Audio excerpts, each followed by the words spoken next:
obligatory worship that we do in Mecca is the obligatory Hajj. Later, after the peak of the Hajj, we will make a pilgrimage to Medina. Later, we will also return to our homeland directly from Medina.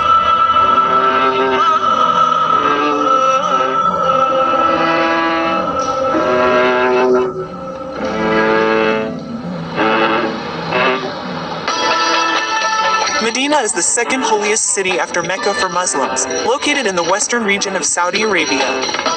In this city, the Prophet Muhammad migrated, and until his death, the Prophet was buried in Medina. In the previous episode, we visited the Prophet's tomb located in the Nabawi Mosque. Have also set foot in Rada. Alhamdulillah, it is a place that the Prophet called the Garden of Heaven. A place that is efficacious for us to pray in it.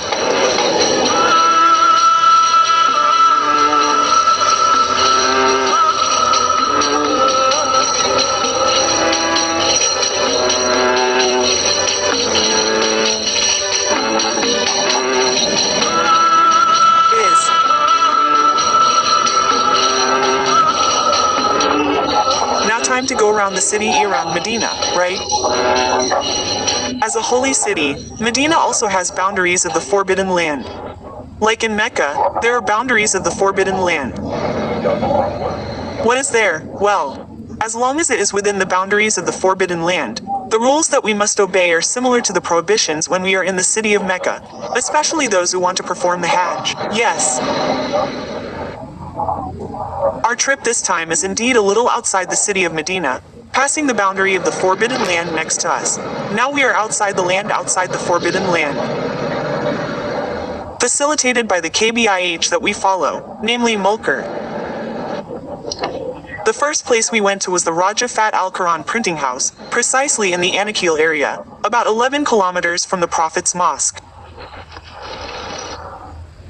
This is the largest Al-Quran factory in the world, founded in 1984 by Raja Fat bin Abdulaziz. As the name suggests, so it's been 40 years, yes, if it's 2024, that's its age. From here, the Quran translated into various languages was printed and published. So there are many languages here, the translation is there is also Indonesian. To enter this Quran printing shop, you don't have to pay, it's free, but you have to follow the rules, namely, join the queue, right? Then, when it's your turn to enter, it's orderly, right? Visitors can see the Quran production process directly here. Well, the Raja Fat Quran printing shop has very sophisticated technology. Because the speed of its printing machine, yes, it can print up to 10,000 sheets per hour. Then this Quran factory, yes, this Quran printing shop also adjusts to what? The needs of the modern era where what is produced is not only printed Qurans, but also audio recordings. So if we listen to what Qurans on gadgets on cell phones, for example, the audio recording could be one of them produced here too. Those who come here are not only Indonesian pilgrims, but also from abroad. Oh, and thank God, when we come out we get a free Quran. Mashallah. This printing house stands on an area of 25 hectares. Visitors can come from 8 a.m. to 12:00 noon. That's when the printing house is open to the public. What's interesting about the courtyard of this Quran printing house is that it also looks like one of the Saudi royal palaces on a hill, right? Look, it's really big. We walked to the parking lot near the bus parking location. Like most tourist attractions, there were many traders offering lots of goods. This is 50W.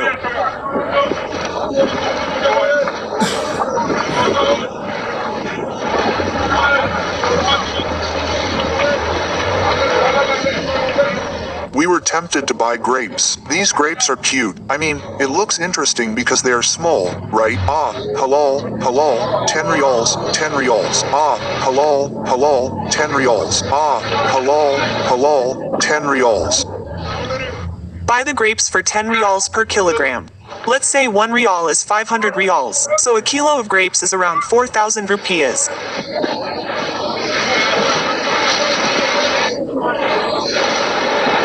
The pilgrimage then continues. The next destination is the Magnetic Mountain. It's Lust. This is one of the popular tourist destinations for Indonesian pilgrims.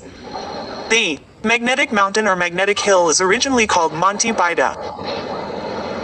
This area is also often referred to as the Jinn Wadi or the Valley of the Jinn.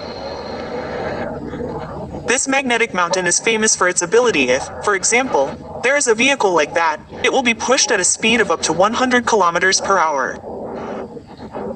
Even though the percentile is in a neutral position.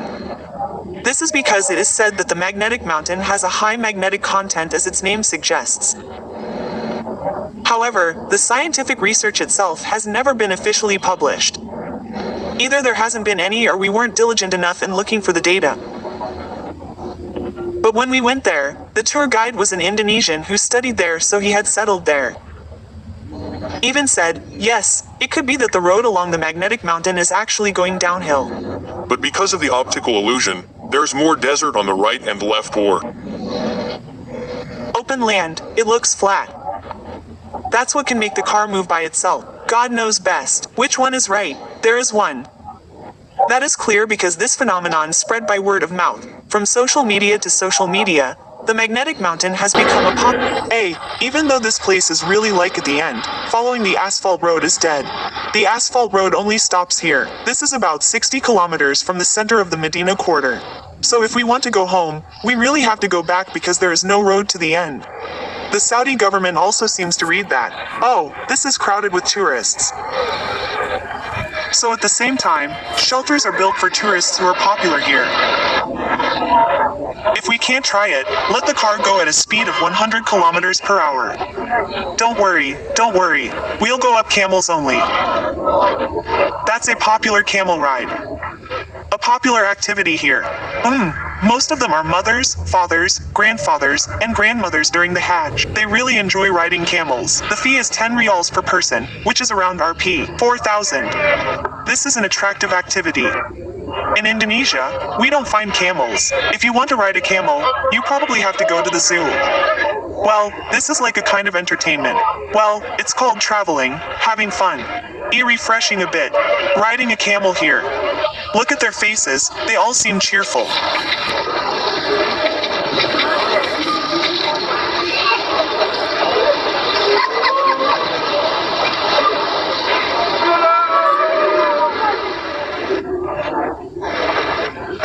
The rest, if you don't want to ride a camel, we can buy snacks and enjoy the food here or sit around enjoying the desert scenery.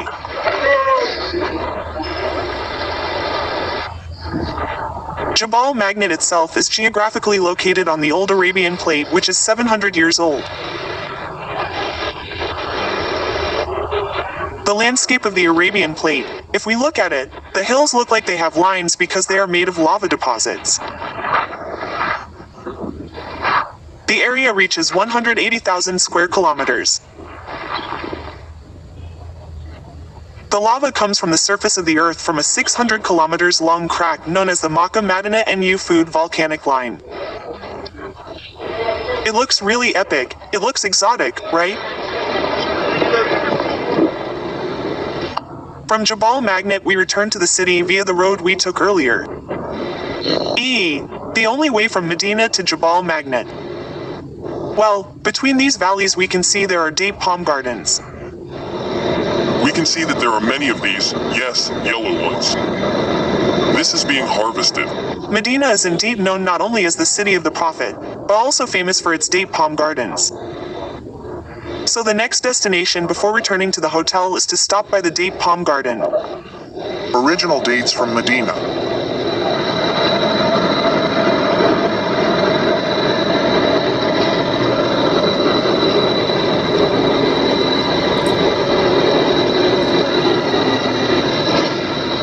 Well, but the garden we visited was already in the city area.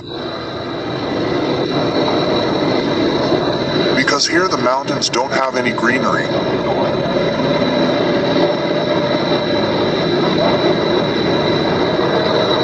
Green in Jabal is Sukuter or the Medina vegetable market.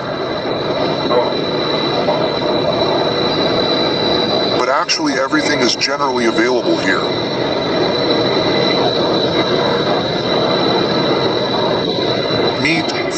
rugs, carpets, are all of them complete here around 1 kilo on law or 2 kilos maximum 30 minutes.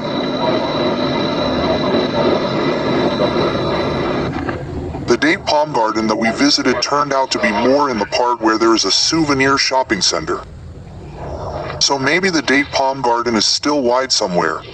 But we came to the part where there is a shop. 1 kilo more 1 kilo. This is fresh. Fresh. We can buy various types of dates and products made from dates. Chocolate filled with dates. There are also dates filled with something. There are many kinds of date products. Other souvenirs besides dates are also available. So if you want to buy souvenirs, all of them are here. The typical dates of Medina are Ajwa dates. So don't forget to try Ajwa dates if you stop by Medina. If you want to buy souvenirs, you can too. Ajwa dates are also known as the Prophet's dates. Because during the life of the Prophet Muhammad, his favorite was these dates. Then outside the shop building we can see these several date palms. Well, we just found out.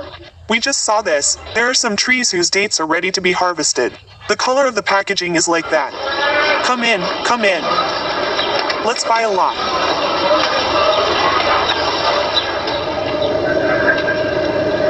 The next day we were invited to go for a walk again. The destination was of course different.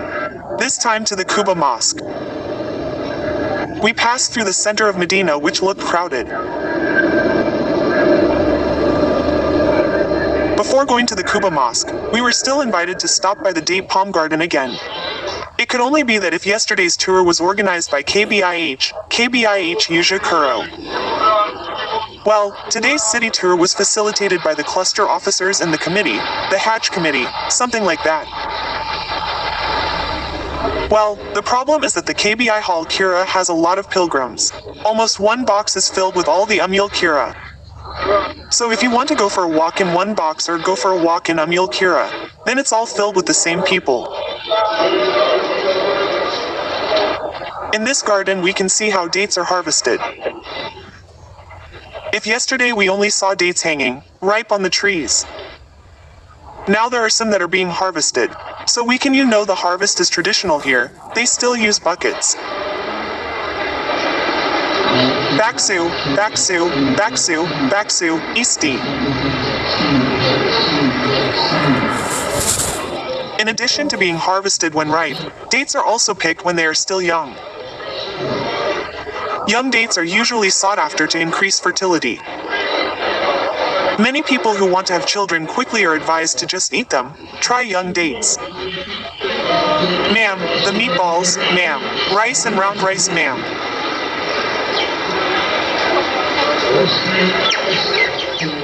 It was still morning when we arrived here. In addition to shopping for dates, we could also sit back and relax among the date palm trees while buying snacks. Those who haven't had breakfast can have breakfast here. You can also buy fried foods. This is actually Papa Herwin's favorite, bakwan aka bala bala. One pack of 3 costs R5 reals or around Rp. 25,000. Go ahead. Come on, ma'am. Go ahead, ma'am. Meatballs Rp. 25,000. Actually, if you want to buy meatballs, you can, but you're just a bit lazy. This is true, bakwan. I was afraid of enjoying the delicious meatballs casually. Then I was told to gather back to the bus to move places. Come on, Mom, Dad, please, Mom, can. We also give you time to shop for souvenirs here. But this is just a suggestion. If you want to buy souvenirs, it's okay to shop here. But if you want to shop a lot, it's better to go to the shops around the Nabawi Mosque in Medina. Because the choices are more numerous and the prices are also competitive. Doesn't that mean you can't shop here? It's okay, it's up to you. Actually, the items here may be different in quality or design from the items we can find around the Nabawi Mosque. It's just that the choices in the shops near the Nabawi Mosque if you're just buying souvenirs are much more numerous.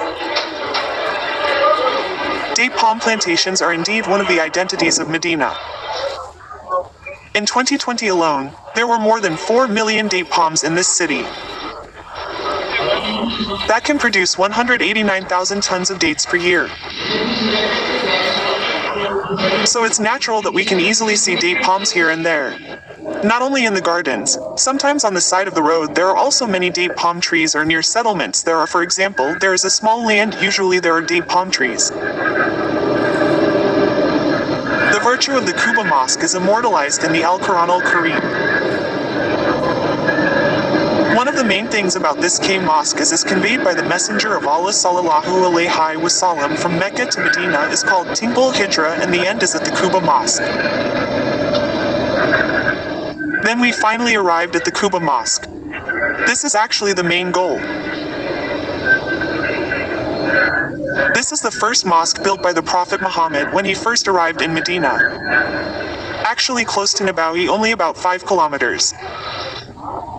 That's why besides taking a bus like us, you have to join an or a walking tour here and there. There is also a pedestrian path that is specifically built between the Nabawi Mosque and the Qubbah Mosque. So there is a trail like that.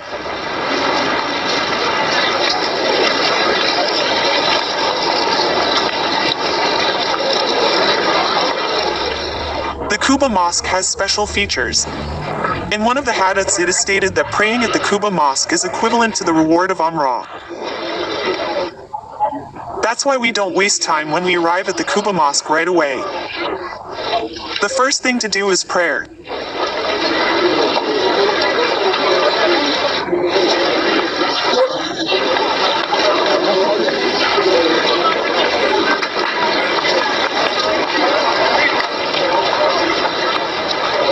The Qubbah Mosque is about 5,000 square kilometers in area. Although it looks small, it can accommodate thousands of worshippers. Since it was first established, many renovations have been carried out, including during the Ottoman Caliphate.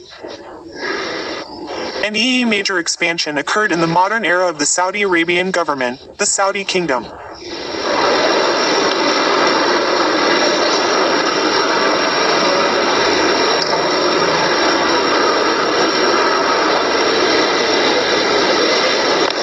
Muhammad.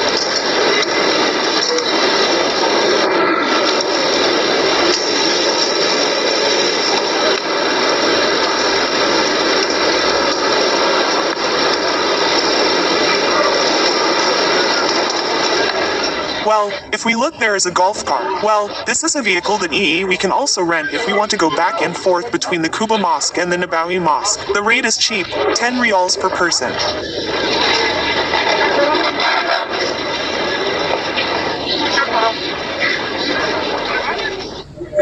At the Qubbah Mosque we can enjoy free tea. This is Arabic tea. It tastes more like herbal medicine because it has a lot of spices, so don't be surprised. It's a bit astringent if we drink tea. Hey, what is this Arabic tea?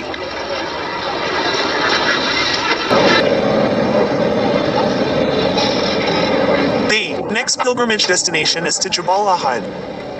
This place is famous for being the location of the Ahad War in 625 AD. Jabal Ahad is also often used as a pilgrimage location for pilgrims or Umrah. So if it's like this, Jabal Ahad must be on the list of places to visit.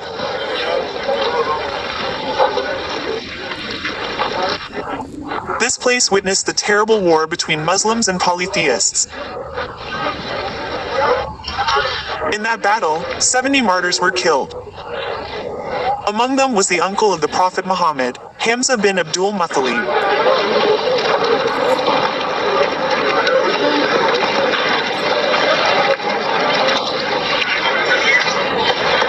There is a mosque on Jabal Ahad. This was built by the Saudi government, so that it would actually make it easier for visitors to pray here.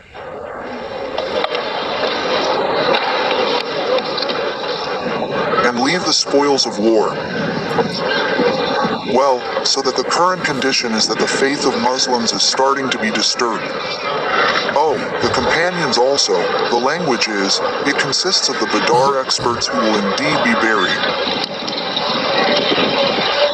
Okay, that's a brief explanation. Let's go. Opposite the mosque, there is a tomb. There is a cemetery for the martyrs of Ahad. So the martyrs who fell on the battlefield were buried here.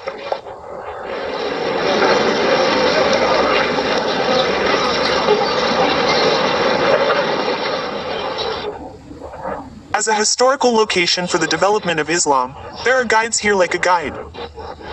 And Indonesian is used as one of the languages of instruction.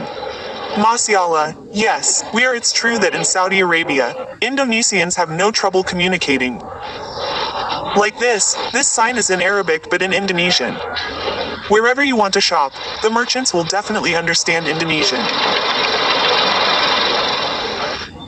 Basically, it's easy for Indonesians who worship in Saudi Arabia.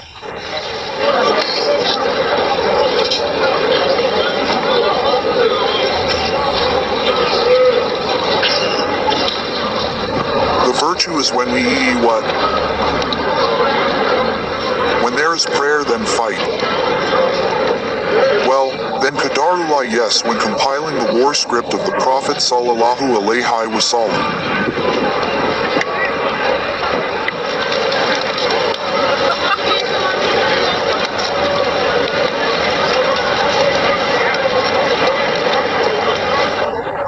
On the way back to the hotel, we also passed the Al-Handak Jami Mosque.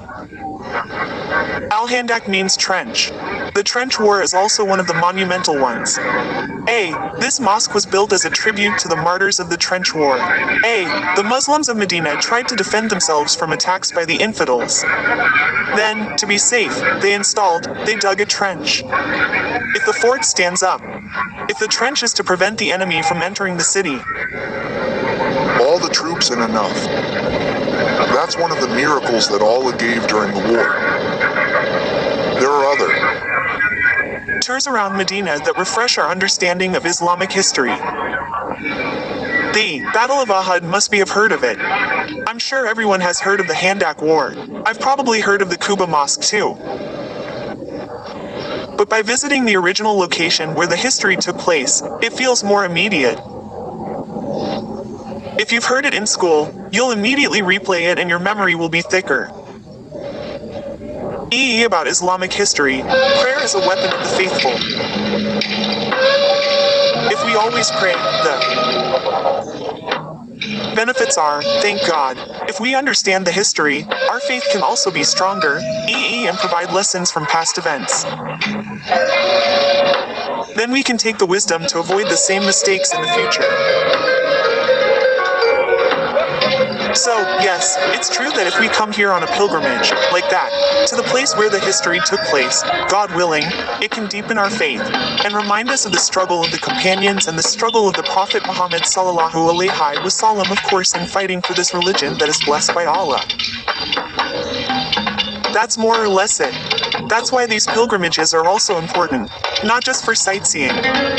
The main thing is the Hajj pilgrimage because that is the pillar of Islam, right? Pillars of Islam and obligatory if we are able. But also do not forget, do not take this trip lightly. It may seem like a trip, but this is actually a pilgrimage that can strengthen our faith and make us proud of the religion we embrace today. That's about it. That's the episode this time. An episode filled with Medina tourism. An episode full of history.